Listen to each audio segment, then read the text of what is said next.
Not every slice is created the same, and that's where a lot of people start wrong, even in their diagnostic of trying to fix their slice. So we have three types. Welcome to these 5-day series where we're going to be fixing your slice in just 5 videos. Before we start, we need to define 3 terms. First one is club path.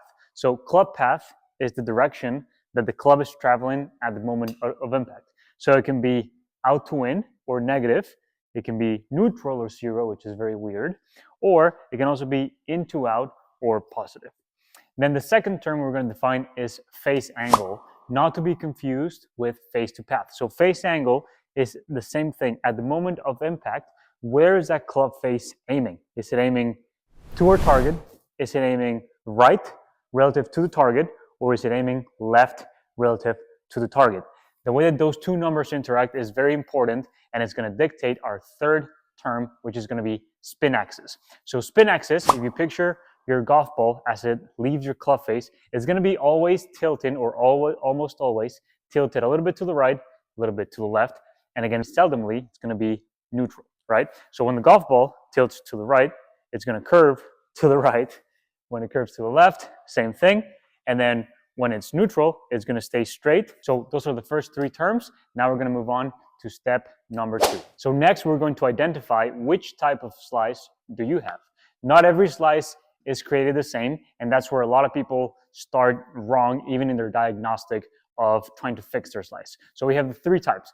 The first one is going to be a pull slice, where the club travels to the left, the ball starts left, and then it comes back to the target, or sometimes, or a lot of times more, to the right of the target.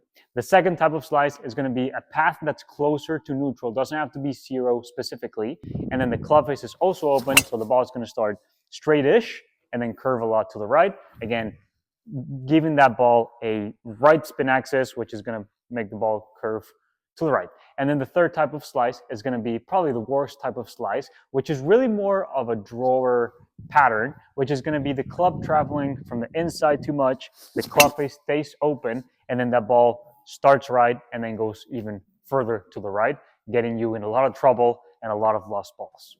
Over here, we can see those numbers. So on this first one, you can see that the club path was -10 or 10 out to in. The club face was open, which is why that spin axis was very heavy to the right.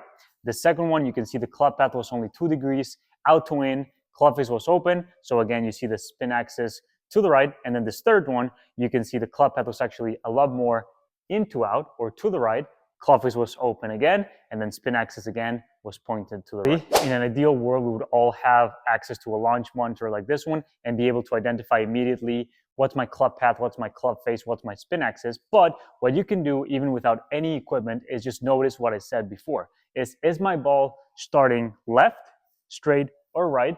And then if you're here watching How to Cure a Slice, very likely your ball is curving to the right, or as a left-handed golfer, to the left. So we know that the club face has to be open. Now we just gotta identify, is my ball starting left, straight, or right? Because it's gonna be a very different solution for those 3 type of slices. Subscribe for the next one, where we're gonna cover the setup and the 3 best things you can do even before you hit a ball to minimize the chances of you hitting a slice by a ton.